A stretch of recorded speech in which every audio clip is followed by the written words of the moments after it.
കാര്യങ്ങളൊക്കെ?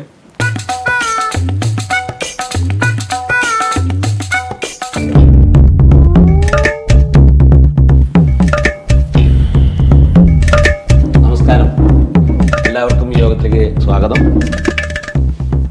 നമ്മുടെ കെ കുട്ടപ്പൻ സ്മാരക വായനശാലയുടെ 38ാമത്തെ വാർഷികമാണ് ഈ കൊല്ലം നമ്മൾ ആഘോഷിക്കാൻ പോകുന്നത്. എല്ലാ വർഷവും നമ്മൾ ഗംഭീരമായിട്ട് ആഘോഷിക്കാറുണ്ട്. പക്ഷേ കാലങ്ങൾ മാറുന്തോറും ഇപ്പോൾ നാട്ടിൽ നടന്നുകൊണ്ടിരിക്കുന്നത് ജാതിയുടെയും മതത്തിൻ്റെയും പേരിലെ മനുഷ്യത്വരഹിതമായ പ്രവൃത്തികളാണ് നടന്നുകൊണ്ടിരിക്കുന്നത്. അപ്പോൾ മതപരമായ നമ്മുടെ സൗഹൃദം ഊട്ടിയുറപ്പിക്കുന്നതിനും ശാന്തിയും സമാധാനവും പുനഃസ്ഥാപിക്കുന്നതിനും വേണ്ടി ഈ വർഷത്തെ വാർഷികാഘോഷത്തിന് ഉദ്ഘാടകനായിട്ട് ബൈബിളും ഖുറാനും മഹാഭാരതമൊക്കെ മനപ്പാടാക്കിയിട്ടുള്ള ഒരു മഹത് വ്യക്തി ആയിരിക്കണം എന്നാണ് പൊതുവെ ഒരു അഭിപ്രായം വന്നിട്ടുള്ളത്. അപ്പോൾ അത് ആരായിരിക്കണം എന്ന് തീരുമാനിക്കാൻ വേണ്ടിയിട്ടാണ് ഇന്ന് നമ്മളെല്ലാവരും ഇവിടെ ഒത്തുചേർന്നിട്ടുള്ളത്. വായനശാലയെക്കുറിച്ച്, വായനയെക്കുറിച്ച് ആധികാരികമായി നമ്മളോട് സംസാരിക്കുന്നതിന് വേണ്ടി കോയ സാഹിബിനെ ആദരവുപക്ഷ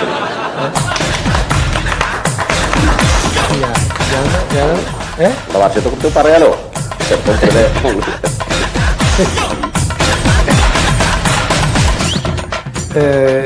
ഇവിടെ ഇപ്പൊ ആരും ഇപ്പൊ നമ്മുടെ അന്യരൊന്നുമില്ല, എല്ലാവരും നമ്മുടെ ആൾക്കാർ തന്നെയാണ്. അപ്പോ എന്താ പറയാ, നമ്മളിപ്പോ വായനശാലയുടെ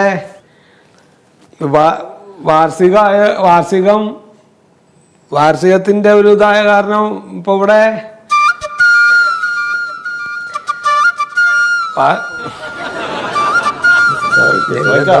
വായനയെ കുറിച്ച് അല്ല, വായന പറഞ്ഞാല് ഇപ്പൊ ഇവിടെ കണ്ടമാനം പുസ്തകങ്ങൾ ഇവിടെ ഉണ്ട്. ഇവിടെ 4 ഉറുപ്പ്യായിരുന്നു ഇവിടെ ആദ്യം ചേർന്ന സമയത്ത്. ഞാൻ ചേർന്ന സമയത്തുണ്ടായിരുന്നു. ഞങ്ങളൊക്കെ ഇവിടെ ചേർത്തിണ്ടായിരുന്നു. എൻ്റെ കായൊക്കെ ഇവിടെ കറക്റ്റായിട്ട് കൊടുക്കലുണ്ട്. അതേമാതിരി കായ് കൊടുക്കാത്ത ആൾക്കാരിൻ്റെ പുസ്തകം ഇവിടെ തിരിച്ചു കൊണ്ടുവരാത്ത ആൾക്കാരുണ്ട്. ഞാൻ അങ്ങനെ എടുത്തുകൊണ്ട് പോകാത്ത കാരണം പിന്നെ അങ്ങനെ എന്നെ കുറിച്ച് അങ്ങനെ പരാതിയില്ല. പുസ്തകമൊക്കെ അങ്ങനെ കൊണ്ടുപോയി വെച്ചു. പിന്നെ ആ പിന്നെ നല്ല നല്ല പുസ്തകങ്ങളാണ്. നല്ല അത് ഇവിടെ വന്ന എല്ലാവർക്കും അറിയാം. എല്ലാതും ഗംഭീര പുസ്തകം. ഈ അട്ടിക്കാണ് ഓരോ പുസ്തകങ്ങൾ. നമ്മൾക്ക് അതിൻ്റെ ചട്ടയൊക്കെ കാണണം. എന്തൊരു വൃത്തിയും ഭംഗിയുള്ള ഓരോ നല്ല ചട്ടമുള്ള പുസ്തകങ്ങൾ, നല്ല പുസ്തകങ്ങളാണ്. അപ്പം അതല്ലല്ലോ നമ്മുടെ ഇപ്പോൾ പറയാനുള്ള കാര്യം. അതല്ല, ഈ വായനശാലയുടെ വാർഷികത്തിന് വായനശാലയുടെ വാർഷികത്തിന് വെള്ളമൊന്നും കൊണ്ടുവന്ന് വെച്ചില്ല ഇവിടെ. ആര് വേണം ഉദ്ഘാടകം എന്നുള്ളതാണ് ഇപ്പൊ നമുക്ക് അത് ആരെങ്കിലും വേണല്ലോ. ആരെങ്കിലും ഇല്ലാണ്ട് എങ്ങനെയാണ്? നിങ്ങളുടെ അഭിപ്രായത്തിലുള്ള ഒരാളെ പറഞ്ഞോളൂ. ഞാൻ എന്റെ അഭിപ്രായത്തിൽ ഇപ്പൊ ഈ എല്ലാതും സാഹിത്യമായിട്ട് ബന്ധപ്പെട്ട സാഹിത്യം ആയിക്കോട്ടെ. സാഹിത്യം നല്ല അറിയപ്പെടുന്ന ഒരു സാഹിത്യകാരൻ ഉള്ള ഒരു മമ്മൂട്ടീനെ വിളിക്കാലോ.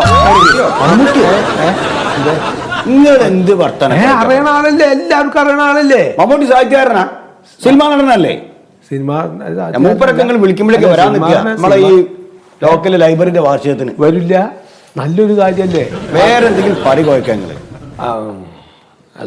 പറഞ്ഞല്ലോ, നമ്മൾ ഈ ബൈബിളും ഖുറാനും മഹാഭാരതമൊക്കെ ഒരാൾ പ്രാസംഗികനാണ് നമ്മൾ ഉദ്ദേശിക്കണല്ലോ. ഇതൊക്കെ പാടെ അറിയണവരപ്പോ എവിടുന്ന അല്ല, അങ്ങനെയുള്ള പണ്ഡിതന്മാരുണ്ടല്ലോ പ്രാസംഗികര്. അങ്ങനെ സുധേട്ടാ, നിങ്ങളെ അറിവിൽ ആരെങ്കിലും ഉണ്ടെങ്കിൽ അത് പറയും. അല്ല, എന്നാ പിന്നെ അങ്ങനെ വെച്ചാൽ എന്റെ അഭിപ്രായത്തിൽ ഞാൻ പറയാം, നല്ല 1-ാം തരം പ്രാസംഗികനാണ് സമദാനി.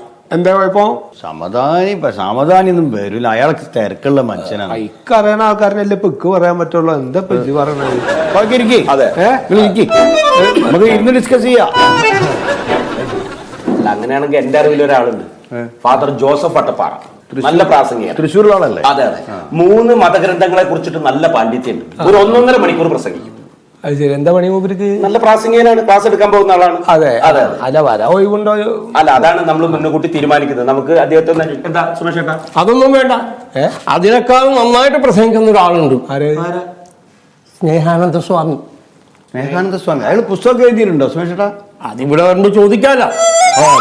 ഇപ്പൊ അതിന് വേണ്ടിയിട്ട് മൂപ്പറിനെ ഇതുവരെ വിളിച്ചു വരുത്തണോ? അതിന് ശരിയല്ല, അതിന് നല്ലത് ഇതൊരു ലൈബ്രറിയാണ്. അതെ, അതാ ഞാൻ പറയുന്നത്. അപ്പൊ നമ്മള് ലൈബ്രറിക്ക് അനുസരിച്ചാണെങ്കിൽ ഫാദറെ കൊണ്ടുവരണം.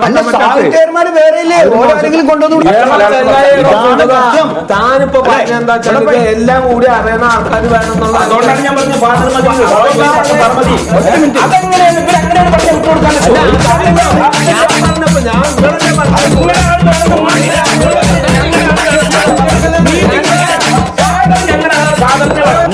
തുടങ്ങിയ സമയത്ത് നിങ്ങൾ എന്താ പറഞ്ഞത്? നാട് മുഴുവൻ ഇങ്ങനെ മതങ്ങൾ തമ്മിൽ ഭയങ്കര അടി നടക്കുകയാണ്, ഇവിടെ മാത്രമാണ് അതില്ലാത്ത. ഇവിടെ ഇപ്പൊ എന്താ നടക്കണത്? എന്താ നടക്കണത് ഇവിടെ?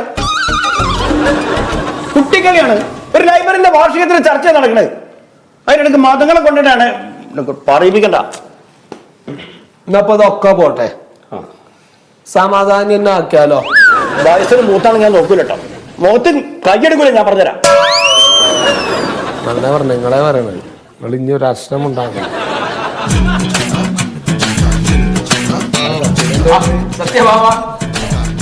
ഇവിടെ വായനശാലയുടെ വാർഷികത്തിനെ കുറിച്ചൊരു മീറ്റിംഗ് നടന്നുകൊണ്ടിരിക്കുക. എനിക്ക് ഒരു കാര്യം അറിഞ്ഞാൽ മതി. ദൈവമുണ്ടോ ദൈവല്ലേ? എങ്ങനെയാണ്? ദൈവമുണ്ടോ ദൈവല്ലേ? അതിന് ഉത്തരം കിട്ടുന്നത് വരെ നിങ്ങൾ ആരും ഇവിടുന്ന് പുറത്തേക്ക് പോവില്ല. വായനശാലയുടെ വാതിൽ ഞാൻ ഉള്ളിന്ന് പൂട്ടിയിട്ട് ചാവി പുറത്തേക്ക് ആ പറമ്പിലേക്ക് ഇട്ടിട്ടുണ്ട്. എന്താ ഈ പറയണത്? അപ്പൊ അതിന്റെ ഉത്തരം നിങ്ങൾ തരണം. ഉത്തരം തന്നു കഴിഞ്ഞിട്ടേ നിങ്ങൾ വായനശാലയിൽ നിന്ന് പുറത്തേക്ക് പോകുള്ളൂ. എന്താ സത്യം ഈ പറയണത്? സത്യ ഇവിടെ ഇരിക്കും. എന്താ പ്രശ്നം? എന്താ ഇരിക്കില്ല എനിക്ക് ഇതിനുള്ള സമാധാനം കിട്ടണം. ദൈവമുണ്ടോ ദൈവല്ലേ? ഉണ്ടല്ലോ. എങ്ങനെ ദൈവമുണ്ട്? ദൈവം ഉണ്ടെങ്കിൽ അത് ശരിയാവില്ലല്ലോ. അവിടെ ഇരിക്കും.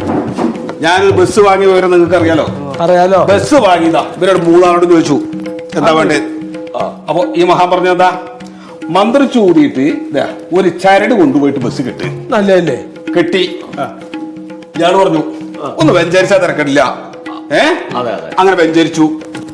ഞാൻ പറഞ്ഞെന്താ, മുട്ടറക്ക്. അമ്പലത്തിൽ പോയിട്ട് ഒരു 3-4 മുട്ടറത്തു. വണ്ടിനെടുത്തിട്ട് നേരെ പോയി ഇടിച്ചു. പാണ്ടിയിലൊറുക്കി. എന്താ കാര്യം? പാണ്ടിലോർ വെഞ്ചരിച്ചിട്ടുണ്ടാവില്ല.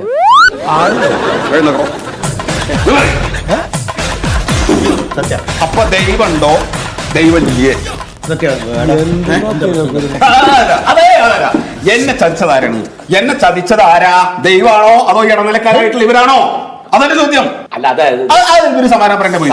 ആരും ചതിച്ചതല്ല, അത് ഒരു യോഗാണ്. അത് യോഗത്തിനെ പറ്റിയിട്ട് സംസാരിക്കരുത്. യോഗത്തിനെ പറ്റിയിട്ട് നിങ്ങൾ സത്യം ഞാൻ ചോദിക്കട്ടെ, ബസ്സിന് ഇൻഷുറൻസ് ഉണ്ടല്ലോ? ഉണ്ട്. അപ്പൊ എനിക്ക് കിട്ടൂലേ? തുക കിട്ടൂലേ? തുക കിട്ടില്ല എന്നല്ല വിഷയം.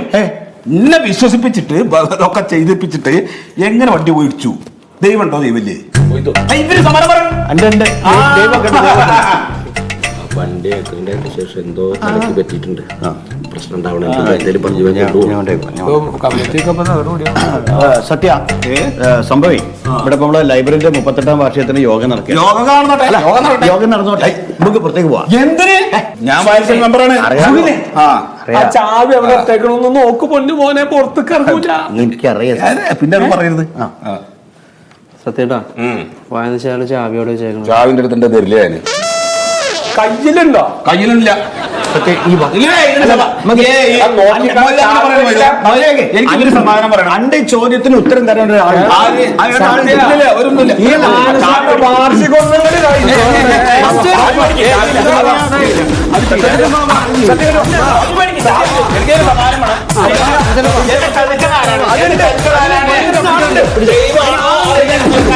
ആളുണ്ട്. സത്യ ആളുണ്ട്.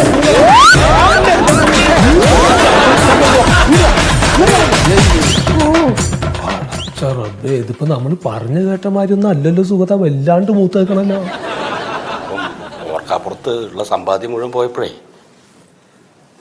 ഓവറായതാന്നോ? ഇനിയിപ്പോ നമുക്കൊരു കാര്യം ചെയ്താലോ? സമദാനി തന്നെ ആക്കിയാലോ? വേണ്ട.